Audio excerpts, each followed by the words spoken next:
Baik, Assalamualaikum warahmatullahi wabarakatuh. Teman-teman sekalian, ini pertemuan yang ketiga.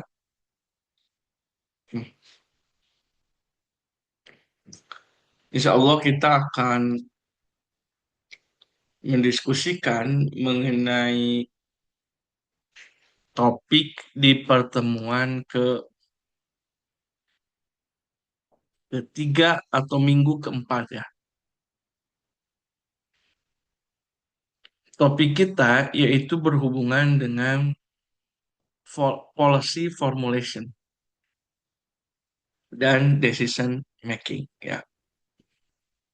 Jadi minggu lalu kita sudah berbicara tentang public policy cycles. Lalu saya menekankan, barangkali sebelum ke situ, saya menjelaskan mengenai siklus kebijakan publik yang dimulai dari policy problem atau masalah kebijakan, dilanjutkan dengan agenda setting, tahap ke satu, lalu tahap kedua adalah policy formulation, tahap ketiga adalah policy implementation, lalu tahap keempat, policy evaluation, lalu policy change and termination. Dan kembali lagi ke public problem. Itulah yang kita namakan dengan public policy cycles. Minggu lalu saya juga menekankan pada pembahasan agenda setting. Bagaimana satu masalah publik akan menjadi isu yang menjadi agenda pemerintah,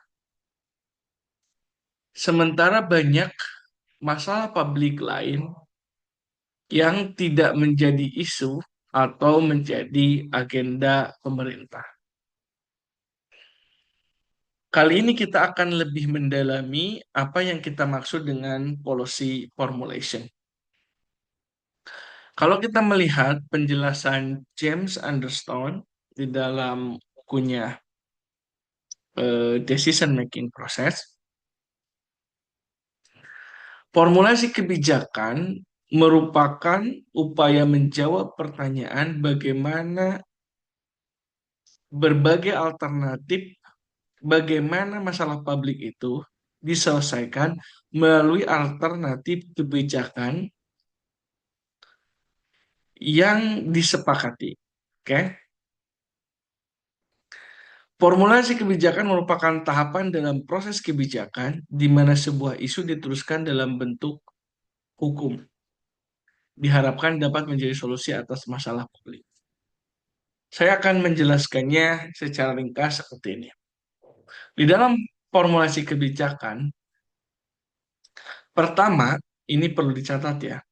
Hal pertama yang dilakukan adalah melakukan identifikasi masalah. Oke? Setelah melakukan identifikasi masalah, lalu melakukan riset mencari informasi kenapa masalah itu muncul, faktor penyebabnya apa. Lalu selanjutnya adalah mencari alternatif kebijakan. Barangkali alternatif satu, alternatif dua, alternatif tiga, alternatif empat. Bisa saja sampai lima alternatif. Itu tahapan yang kedua. Lalu tahapan ketiga adalah menentukan alternatif yang terpilih. Oke? Tahapan yang ketiga. Nah, proses mengidentifikasi masalah, mencari alternatif kebijakan, dan menentukan alternatif kebijakan terpilih, itu prosesnya ilmiah dan rasional. Itulah yang kita sebut dengan policy analysis. Oke. Setelah alternatif kebijakan terpilih ditemukan, lalu alternatif kebijakan tersebut harus disepakati secara politik, harus diambil oleh pemerintah, di mana aktor yang terlibat dalam proses politik pengambilan keputusan tersebut itu beraneka ragam. Ada pemerintah, pemerintah pun ada eksekutif, ada legislatif, ada yudikatif, yang tentu banyak terlibat eksekutif dan legislatif. Berbicara eksekutif, eksekutif pun terdiri dari berbagai elemen. Ada kementerian yang berbeda, kepolisian, militer, dan kalau berbicara legislatif tentu beraneka ragam juga. Legislatif terdiri dari berbagai fraksi, partai politik yang berbeda dengan kepentingan politik yang berbeda. Belum lagi publik.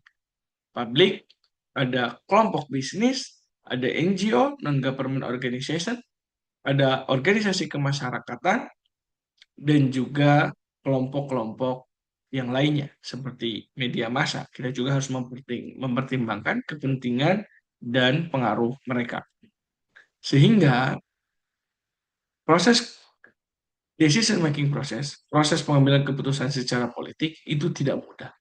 Bahkan terkadang hasil analisis kebijakan yang dilakukan secara ilmiah bisa saja berbeda dengan keputusan politik yang ada. Karena harus mengakomodir kelompok yang berbeda dengan kepentingan politik yang berbeda sehingga ditemukan win-win solution yang disepakati bersama. Saya mengutip dari James Anderson secara lebih jelas, misalkan dia mengatakan bahwa policy formulation involve two different sort of activities. Jadi formulasi kebijakan itu mencakup dua aktivitas yang berbeda.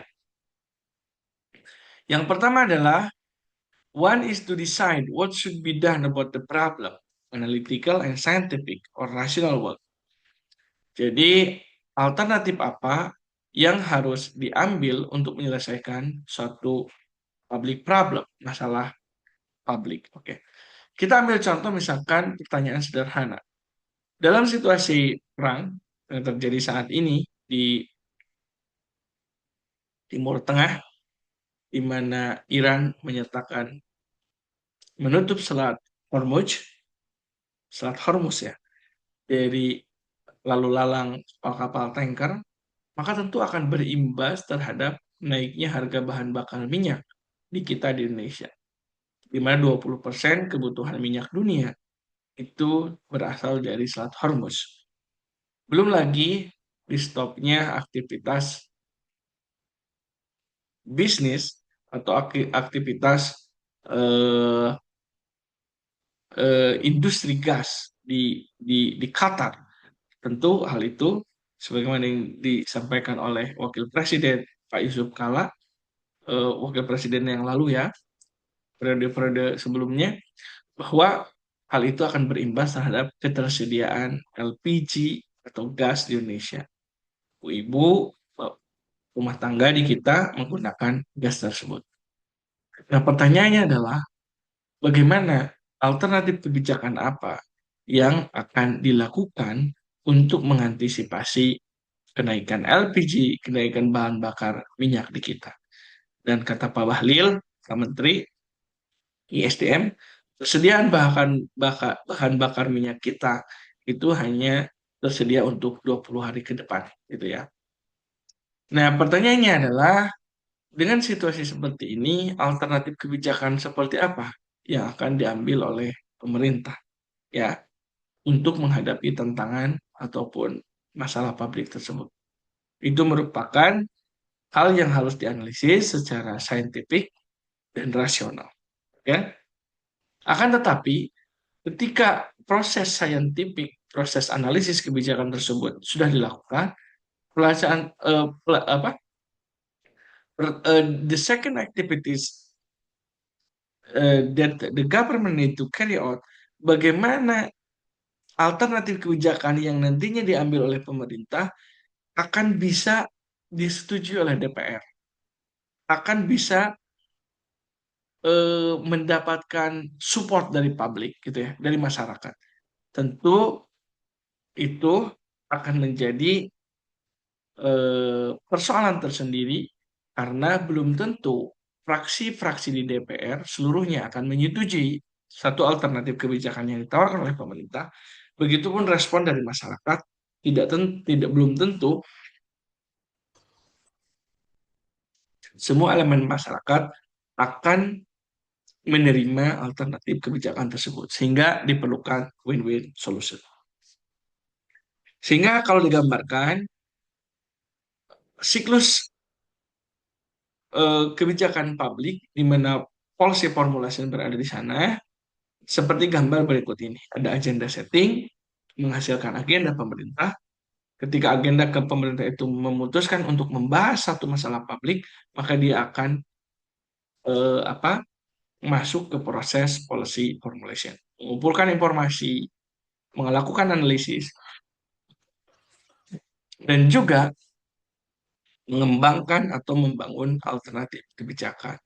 Lalu setelah itu, alternatif tersebut harus diadopsi ya, atau policy adoption. Diadopsi, saya lebih senang menyebutnya sebagai decision making process atau policy adoption, di mana alternatif kebijakan tersebut harus diputuskan dan diambil secara politik. Sebelum ditetapkan menjadi regulasi, misalkan putusan pemerintah tentang kenaikan BBM, putusan pemerintah tentang kenaikan harga LPG, misalkan, ataupun dalam bentuk program subsidi, bantuan bagi masyarakat yang terkena imbas kenaikan harga bahan bakar minyak dan juga LPG, gitu ya. Nah, secara teoritis, policy formulation itu memiliki beberapa pendekatan, ya. Yang pertama adalah pendekatan elit teori atau teori elit. Jadi, menurut teori elit ini, bahwa sebetulnya kebijakan yang diambil oleh pemerintah itu bersifat elitis. Jadi power, kemampuan, pengaruh itu dimiliki oleh segelintir orang aja. Misalkan contoh eksekutif, power itu dikuasai oleh kementerian dan juga dikuasai oleh presiden. Di legislatif, power juga dikuasai oleh anggota DPR, pimpinan DPR, dan selanjutnya. Di sektor bisnis, kita mengenal ada oligarki, orang-orang kaya yang menguasai sumber daya alam Indonesia dan juga menguasai sektor bisnis. Begitupun para cendekiawan ya, para profesor yang terkenal, guru-guru besar di kampus-kampus terkemuka, mereka bisa dikatakan sebagai elit. Nah, maka sebetulnya baik analisis kebijakan maupun policy adaptation, proses perumusan kebijakan, pengambilan keputusan, itu hanya berada di lingkaran elit saja. Sementara masyarakat itu kurang terlibat dan belum tentu suaranya itu didengar oleh elit gitu ya. Oleh karenanya, kebanyakan kebijakan publik itu sebetulnya berwatak elitis. Diambil oleh elit dan mengakomodir kepentingan elit sehingga yang diuntungkan dari kebijakan publik tersebut kebanyakan adalah kelompok-kelompok yang berada pada posisi elit gitu ya. Sementara masyarakat secara umum, kebanyakan masyarakat kurang diuntungkan dari kebijakan tersebut. Kebanyakan kebijakan yang ada, yang diambil oleh pemerintah. Lalu yang kedua adalah ada model demokratis grup teori. Bagi grup teori, masyarakat kita itu tersegmentasi ya, berbeda-beda gitu ya, bineka tunggal ika. Berbeda-beda tapi kita tetap satu. Misalkan secara adat, ethnicity, ada suku Jawa, suku Sunda, Madura, Betawi, ada Batak, ada Minang, ada Nias, ada Bajo, ada Bugis misalkan, lalu ada Dayak, dan suku-suku yang lainnya, suku bangsa di Indonesia. Ya, tentu setiap suku memiliki kepentingan yang berbeda, memiliki kebutuhan yang berbeda juga, memiliki tradisi yang berbeda. Dari segi agama, kita mengenal ada kaum muslimin, ada Nasrani, ada Katolik, Buddha, Hindu, Konghucu, dan itu memiliki apa kepentingan dan karakteristik juga yang berbeda. Gitu ya. belum dari secara geografi, Indonesia Timur, Indonesia Tengah, Indonesia Barat tentu memiliki kepentingan dan juga cara hidup yang berbeda. Nah, bagi grup teori, idealnya bahwa kebijakan publik itu harus mengakomodir kelompok-kelompok masyarakat yang berbeda, ya, partai yang berbeda, partai politik yang berbeda, eh, kecenderungan pilihan dan ideologi yang berbeda. Nah, idealnya kebijakan publik itu merupakan titik temu dari kepentingan-kepentingan yang berbeda, gitu ya. Sehingga kebijakan publik itu merupakan konsensus dari hasil dialog atas kepentingan kelompok-kelompok yang berbeda. Itu sangat ideal sekali. Lalu yang kedua adalah institusionalisme. Dalam institusionalisme beranggapan bahwa kebijakan publik itu pada hakikatnya didominasi proses pengambilannya oleh pemerintah, terutama barangkali eksekutif dan legislatif. Sehingga kelompok masyarakat sebetulnya memiliki peran yang tidak terlalu signifikan. Karena melalui legitimasi yang dimilikinya, seluruh kebijakan publik yang diambil oleh pemerintah kecenderungannya didominasi proses pengambilan keputusannya, alternatif kebijakannya berasal dari kepentingan pemerintah. Lalu pendekatan yang selanjutnya adalah incremental theory. Nah, incremental theory ini beranggapan bahwa pada hakikatnya kebijakan publik yang diambil oleh pemerintah itu bersifat gradual. Gradual itu maksudnya eh, melanjutkan kebijakan yang sebelumnya. Misalkan kebijakan satu dilanjutkan oleh kebijakan dua, kebijakan tiga. Itu secara bertahap, sedikit demi sedikit kebijakan itu berubah. Jadi tidak ada perubahan dalam kebijakan secara signifikan. Atau justru kebijakan tahun lalu dengan tahun ini sama saja. Sehingga sifatnya adalah incremental. Lalu yang terakhir adalah rational choice theory. Nah, dalam rational choice theory bahwa idealnya kebijakan publik yang diambil oleh pemerintah itu harus diorientasikan untuk sebesar-besarnya pemanfaatan bagi masyarakat dan harus meminimalisir cost atau dampak negatif dari masyarakat. Itu ya. Jadi to maximize the desired outcome, okay? Considering factors such as political possibility, public opinion, and economic constraint. Itu ya. Barangkali ini juga pendekatan yang cukup bagus. Eh, Pendekatan yang cukup bagus bagaimana rasionalitas, ilmu, pengetahuan, evidence based atau scientific based evidence itu menjadi pondasi dari proses perumusan kebijakan. Nah, ini tadi saya sudah mengatakan bagaimana sebetulnya dan Anda bisa mencari ya tulisan saya tentang COVID-19. Saya memberikan contoh apakah kebijakan yang diambil oleh pemerintah untuk social distancing itu merupakan kebijakan elitis, demokratis, atau rasional. Kalau misalkan melihat opini masyarakat, kebanyakan daerah pada waktu itu di tahun 2020 ataupun 2021 menghendaki lockdown ya. Opini publik juga kecenderungannya lockdown. Tapi pemerintah memutuskan social distancing ya, pembatasan sosial. Dan kecenderungannya itu bersifat elitis karena kurang melibatkan masyarakat. Dan saya rasa Anda juga bisa menemukan kebijakan-kebijakan lain yang diambil oleh pemerintah di mana sifat kecenderungannya adalah elitis. Kalau ini adalah grup teori, saya sudah menjelaskan tadi, ini institutional model, ini incremental model, di mana kebijakan publik itu sebetulnya mengulang kebijakan masa lalu atau memodifikasinya, gitu ya. Lalu ini yang terakhir adalah rational model teori. Nah, dalam rational model teori, Anda bisa lihat ya, bagaimana masalah didekati, dipahami melalui ilmu pengetahuan, database evidence, lalu alternatif kebijakan juga di-drive, dikembangkan berdasarkan ilmu pengetahuan, lalu proses politik diambil dengan cara bekerja sama, collaboration. Dan nanti implementasi dari kebijakan juga akan dilakukan secara bersama melalui proses governance, gitu ya. Dan ini gambarannya bagaimana agenda setting, systemic agenda setting, akan menjadi agenda pemerintah dalam policy agenda, lalu dirubah menjadi policy formulation, lalu pemerintah mencari alternatif melalui policy proposals, policy proposal yang memiliki berbagai alternatif kebijakan untuk menyelesaikan masalah publik, lalu yang terakhir akan diadaptasi menjadi kebijakan, menjadi keputusan, baik dalam bentuk regulasi maupun di dalam bentuk saya rasa demikian apa yang bisa saya sampaikan. Sebelum saya tutup, saya ada beberapa pertanyaan yang tolong Anda jawab ya pertanyaan ini di forum ya. Pertanyaan yang pertama adalah apa yang Anda pahami tentang policy formulation atau formulasi kebijakan ya, sebagaimana yang saya jelaskan tadi.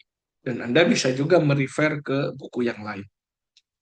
Lalu yang kedua adalah eh, dalam policy formulation, dalam proses pengambilan keputusan, ada beberapa pendekatan tadi ya, seperti elitis, group teori, incremental, institutional teori, dan juga apa tadi rational choice theory. Nah, menurut Anda, tolong jelaskan kelima pendekatan tersebut. Lalu menurut Anda pilih ya dari kelima pendekatan tersebut mana yang menurut Anda yang terbaik ya dan mana yang kurang kurang baik atau buruk ya. Nah, oke. Lalu pertanyaan selanjutnya, ketika Anda memilih misalkan yang terbaik adalah elite teori atau yang terbaik adalah incremental teori. Tolong berikan contoh kebijakan di Indonesia yang menurut Anda kebijakan tersebut dalam proses pengambilan keputusannya menggunakan pendekatan tersebut. Demikian, tolong ditulis di forum My Class. Demikian apa yang bisa saya sampaikan. Assalamualaikum warahmatullahi wabarakatuh.